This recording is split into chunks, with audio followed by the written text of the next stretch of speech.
అదే RTV app వార్తల్ని క్షణాల్లో చదివే అవకాశం ఉంటుంది. ఒక న్యూస్ పేపర్, ఒక టెలివిజన్ ఛానల్ మీ చేతుల్లో ఎప్పుడూ ఉంటాయి. నమస్తే, వెల్కమ్ టు ఆర్టీవీ.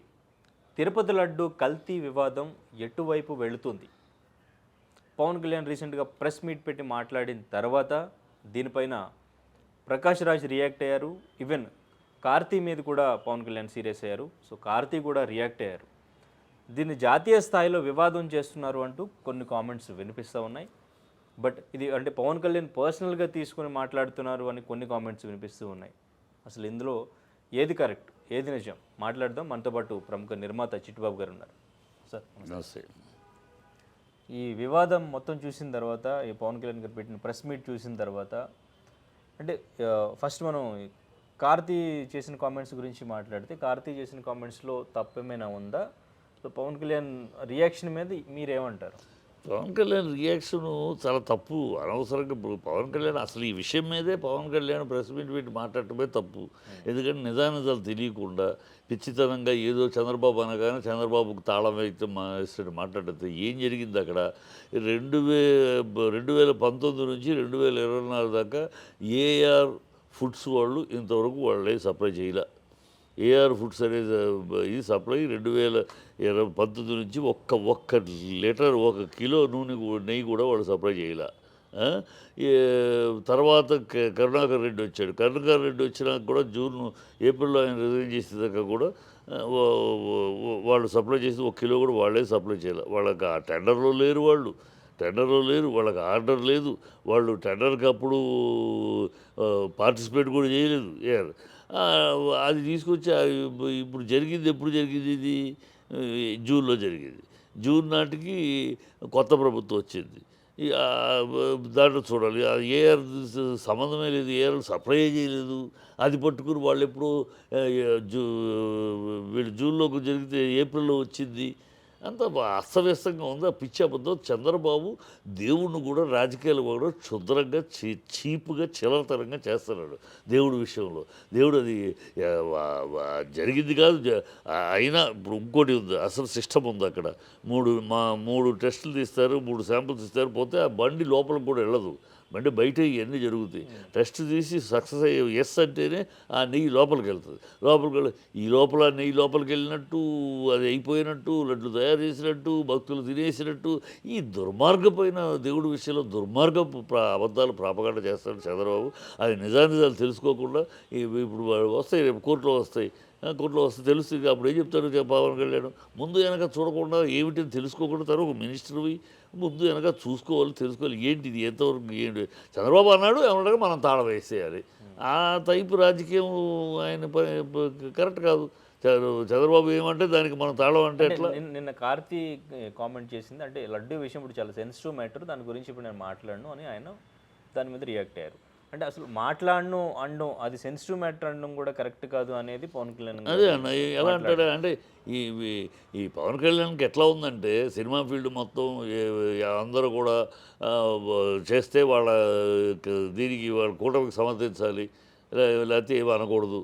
సో ఈ పిచ్చితనంగా ఉంది. తప్పితే అది కూడా ఇది చేస్తాడట, ప్రాయశ్చిత్త దిశ. దేనికి చేస్తాడా ప్రాయశ్చిత్త? నువ్వు నిజంగా మనిషి అయితే, నిజంగా నువ్వు మాటకి నీతి నిజాయితీ రాజకీయాలు చేసేవాడు అయితే, నువ్వు నిజంగా నీ మాటకు కట్టుబడి ఉండేవాడు అయితే, నువ్వు ప్రాయశ్చిత్త దీక్షను, పాప పరిహార దీక్ష దేనికి చేయాలంటే, నువ్వు 32,000 మంది అమ్మాయిలు తప్పిపోయారు నాకు ఒక ఆఫీసరు చెప్పాడు అనే పచ్చాబద్ధాన్ని సిగ్గు లేకుండా పచ్చాబద్ధాన్ని ప్రజల్లో చెప్పి మాట్లాడి ఓట్లు సంపాదించి ఇవాళ అది తప్పు అని పచ్చి అబద్ధం అని పార్లమెంట్లో తేల్చిన తర్వాత దానికి క్షమాపణ చెప్పాలి. దానికి నువ్వు ప్రాయశ్చిత్త దీక్ష చేయాలి. దీనికి కాదు. ప్రాయశ్చిత్త దీక్ష చేస్తే పవన్ కళ్యాణ్ దానికి నిస్సిగ్గుగా నేను రీతిగా నిజాయితీగా రాజకీయాలు చేయడానికి వస్తానని చెప్పి ఇదే వాడే అబద్ధాలు ఓట్ల కోసం ప్రజలు మభ్యపెడతావా? 32,000 ఆ రోజుల్లో ఆంధ్ర రాష్ట్ర పరువు తీసావు. ఆంధ్ర రాష్ట్ర మగపిల్లకి ఆడపిల్లలు ఇవ్వటానికి కూడా భయపడ్డారు ఇతర రాష్ట్రాల్లోంచి. అంత పరువు తీసావు.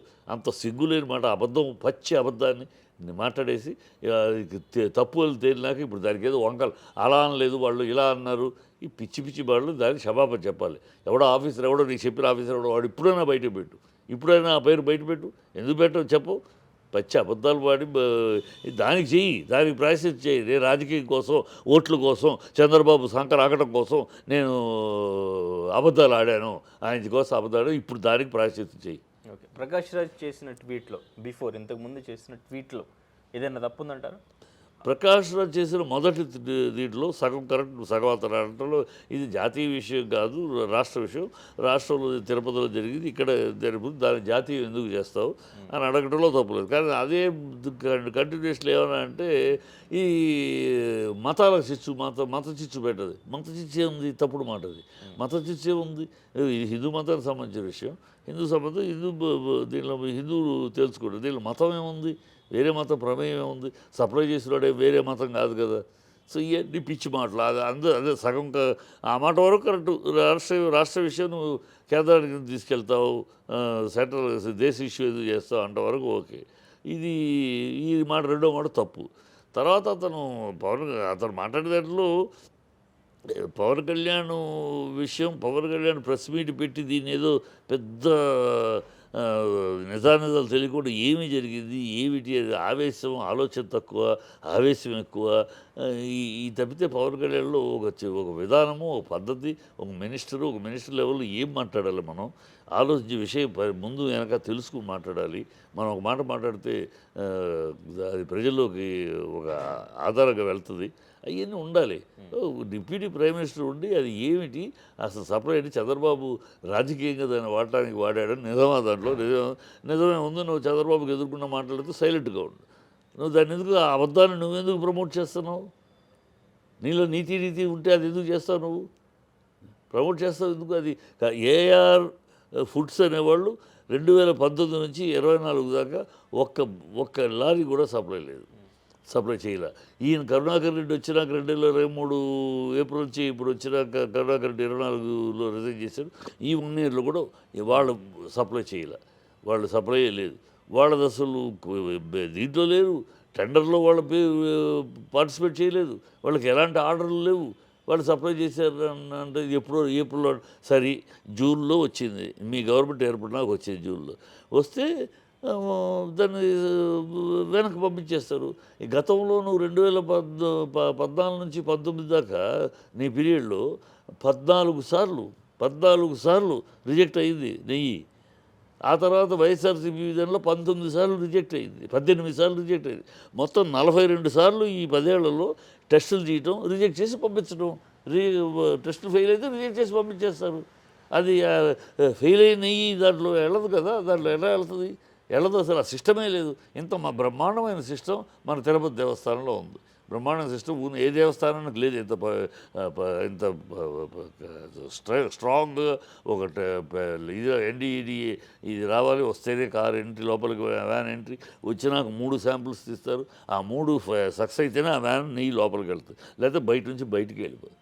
ఓకే, అది అంత సిస్టమ్ ఉంటే దాంట్లో ఎలా జరిగింది, ఏమిటి, ఇలా ఇది ఎప్పుడుది? ఏప్రిల్ది ఇప్పుడు అంటారు. ఏప్రిల్లో ఎలా సప్లై వచ్చింది? ఓకే, అంటే ఈవెన్ మంచు విష్ణు కూడా దీని మీద రియాక్ట్ అయ్యారు. అంటే లడ్డు ప్రసాదం అనేది ప్రసాదం మాత్రమే కాదు, ప్రతి హిందూ యొక్క ఎమోషన్.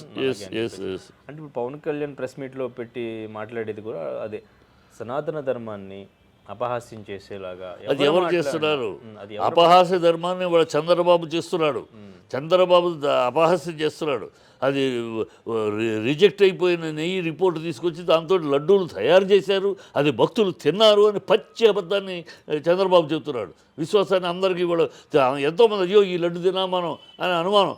లేనిపోని దాన్ని అక్కడ టెస్ట్ చేసినాకే వెళ్తుంది లోపలికి. టెస్ట్ చేసినాక దాంట్లో ఉంటే అది లోపలికి వెళ్ళదు నెయ్యి. That is the system. అంటే ఆ చెడు వ్యాన్ ఏదైనా చెడు రిపోర్ట్ ఉన్న వ్యాన్ ఉంటే ఆ వ్యాన్ లోపలికి వెళ్ళలేదు. ఈ చంద్రబాబు ఎంతటి అబద్ధాన్ని ప్రమోట్ చేస్తున్నాడు. తప్పుడు నెయ్యి వెళ్ళిపోయినట్టు, వంటశాలలోకి వెళ్ళినట్టు, లడ్డూలు దాంతో తయారు చేసినట్టు, అది భక్తులందరూ తినేసినట్టు ఈ చెత్త సనాతన ధర్మాన్ని అపకీర్తి తీసుకొస్తున్నాడు చంద్రబాబు. భగవంతుడు క్షమించాడు చంద్రబాబుని. ఇతడు గతంలో ఒకసారి బతికించాడు చంద్రబాబుని, ఈసారి మాత్రం అలాంటి క్షమించాడు అతను. ఇంతటి ద్రోహమా? రాజకీయం కోసం ఇంత చిల్లరతంగా ఇంత దిగజారుడు ద్రోహమా దేవుడికి? అది క్లీన్ సిస్టమ్. అది అక్కడ రిజెక్ట్ అయితే లోపలికి వెళ్ళదు. ఇవన్నీ టెస్టులని బయట లోపల టెస్ట్ వచ్చినాక ఎస్ అంటేనే లారీ లోపలికి వెళ్ళదు. అంత పగడబందీ సిస్టమ్ మన దేవస్థానంలో ఉంది. దాన్ని వక్రీకరించి ఇది ఎప్పుడు ఏప్రిల్ రిపోర్ట్ అని సరే జూన్లో వచ్చింది నీ దగ్గరికి జూలై 12 ఎప్పుడు వచ్చింది రిపోర్టు అది వచ్చింది అది జూలై 12లో వచ్చినప్పుడు అప్పుడు కదా నువ్వు యాక్షన్ తీసుకోవాలి ఇమీడియట్గా అక్టోబర్ దాకా ఏం చేసావు అంటే దాన్ని చూసుకుని దీన్ని ఎలా వాడాలి దీన్ని ఎలా ఇమీడియట్గా యాక్షన్ తీసుకుని చేయటం కాదు దీన్ని ఎలా వాడాలి మన రాజకీయంగా ఎలా లబ్ధి పొందాలి టైం తీసుకుని ఇప్పుడు అందరూ 6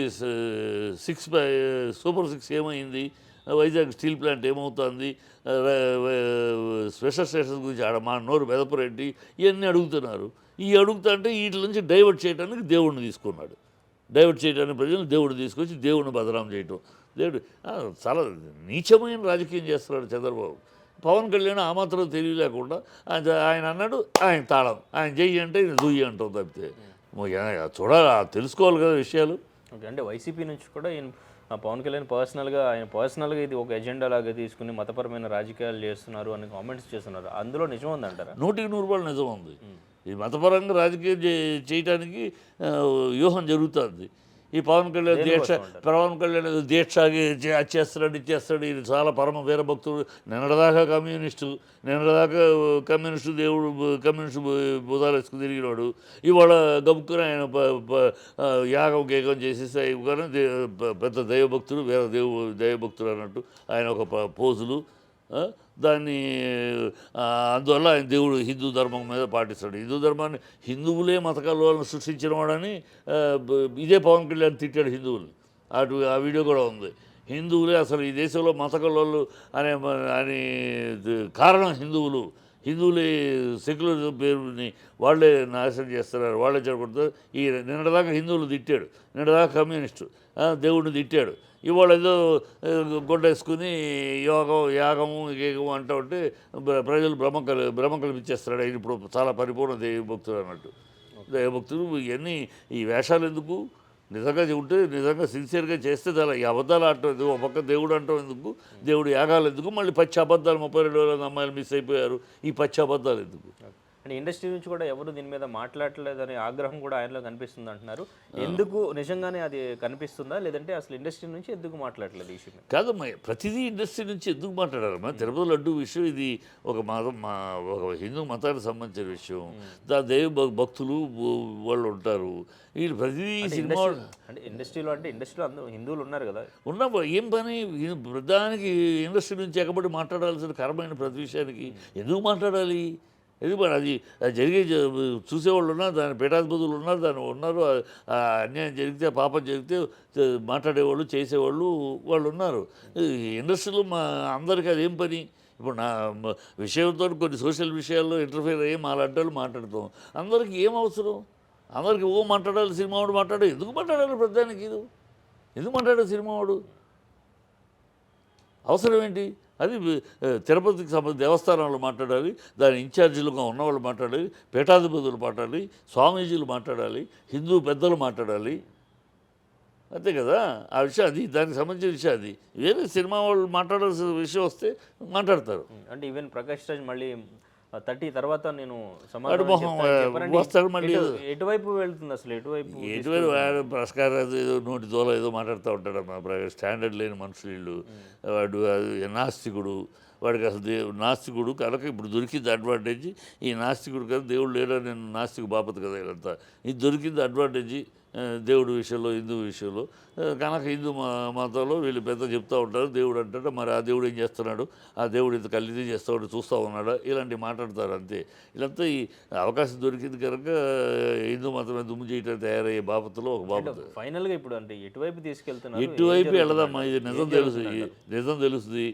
సిట్ వేయకుండా హైకోర్టు కూడా అందరి బేబే విచారిస్తామంది. సుప్రీంకోర్టు విచారిస్తే అన్నీ తెలుస్తుంది. ఇది ఎప్పుడు జరిగింది, ఈ రిపోర్టు ఏనాటి రిపోర్టు, దేని రిపోర్టు, 2019కి ముందుదా తర్వాత, డేట్లు కూడా మార్చి 2019 నుంచి 24 దీన్ని ఇప్పటిదాకా ఒక్క లారీ కూడా ఏఆర్ ఫుడ్స్ నుంచి వెళ్ళాల. వీళ్ళు ఏఆర్ ఫుడ్స్ సర్టిఫికేట్లో జరిగింది అని చెప్తున్నారు. ఈ పచ్చి బ్లేటెంట్ బ్లఫ్. ఈ బ్లఫ్లు ప్రమోట్ చేస్తున్నాడు చంద్రబాబు తన ప్రజలను డైవర్ట్ చేయడానికి. అంత నీచపు రాజకీయం ఇంకెవరు చేయలేరు, చంద్రబాబు ఒక్కడే చేయగలడు. అంత నీచ నికృష్ట భ్రష్ట రాజకీయం. దేవుణ్ణి కూడా వాడేసుకుంటున్నాడు రాజకీయాలకి, తను కప్పిపుచ్చుకోవడానికి, తన తప్పుల్ని ఈ ప్రజలు నిలదీస్తున్నారు ఎక్కడెక్కడ, వాటిని కవర్ చేసుకోవడానికి. ఎక్కడ 6, ఎక్కడ సూపర్ 6, ఎక్కడ మా పిల్లల చదువులకి 15,000 ఎక్కడ మాకు గ్యాస్ సిలిండర్లు ఎక్కడ మా ఆడవాళ్ళకి ఉచిత ప్రయాణం ఎక్కడ పడితే అక్కడ అడుగుతున్నారు. ఈయన అన్ని చెప్పారు కదా, అన్ని మాటలు చెప్పారు కదా, ఎక్కడ అని అడుగుతారు. ఇప్పుడు డబ్బులు లేవని ఇప్పుడు అంటారంటే మీకు ఎన్నికలప్పుడు తెలియదా? అప్పుడు మీరే మాట్లాడారు కదా ఖజానా ఖాళీ అని, అప్పుడు ఎలా ఇచ్చారు మాటలు, ఇవాళ ఎలా మాట్లాడతారు? మీ నాలుగే తాటి పట్టాన్ని ప్రజలు అడుగుతున్నారు కనుక అవి సమాధానం చెప్పలేక అటు డైవర్ట్ చేయడానికి ప్రజల్ని ఈ తప్పుడు ప్రచారం. Okay, right sir, thank you sir. మరిన్ని వీడియోస్ కోసం ఛానల్ ని సబ్స్క్రైబ్ చేయండి, లేటెస్ట్ అప్డేట్స్ కోసం వాట్సాప్ ఛానల్ ని ఫాలో చేయండి అండ్ లింక్ డిస్క్రిప్షన్ లో ఉంది.